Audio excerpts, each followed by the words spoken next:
जय श्री राधे, जय श्री कृष्णा। कार्तिक मास महात्म्य अध्याय 5 मत्स्य अवतार की कथा।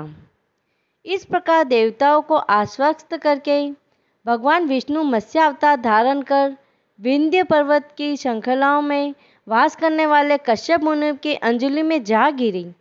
कश्यप मुनि उस समय सूर्य को अर्घ्य दे रहे थे।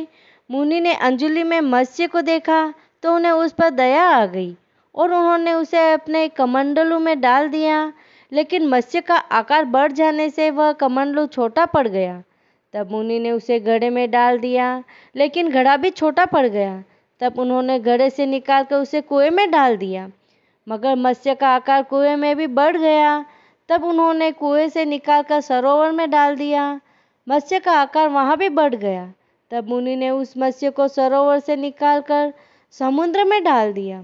समुद्र में मत्स्य रूप श्री विष्णु ने जल में छिपे शंख को मारकर उसका शव हाथों में लेकर जल से बाहर निकले।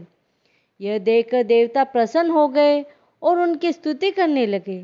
फिर देवताओं को लेकर वे बद्री वन चले गए।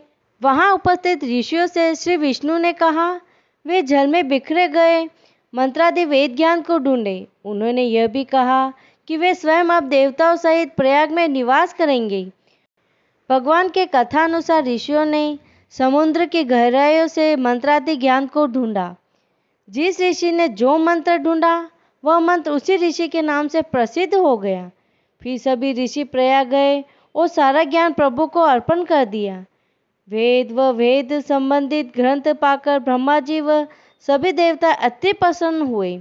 इस अवतार पर प्रयाग में अश्वमेध यज्ञ का आयोजन किया। यज्ञ की समाप्ति पर देवताओं ने भगवान से प्रार्थना की कि हे प्रभु, इस क्षेत्र को ब्रह्म क्षेत्र का नाम दिया जाए और यह पापों का नाशक हो। जो कोई भी यहाँ दान आदि करे उसे अक्षय पुण्य की प्राप्ति हो। देवताओं की प्रार्थना सुनकर भगवान विष्णु प्रसन्न हुए और कहा कि यहाँ भागीरथ गंगा व सूर्यपुत्री यमुना का संगम है, अतः यह क्षेत्र सभी तीर्थों का राजा होगा।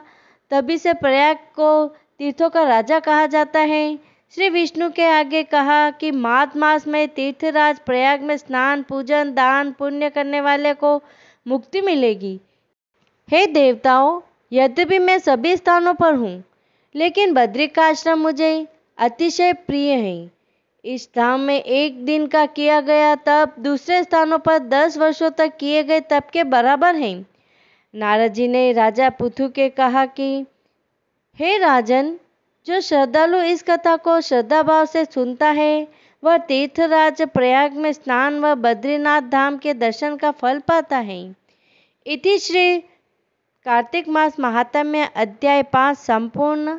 ओम नमो भगवते वासुदेवाय। ओम नमो भगवते श्रीमन्नारायण नारायण नारायण।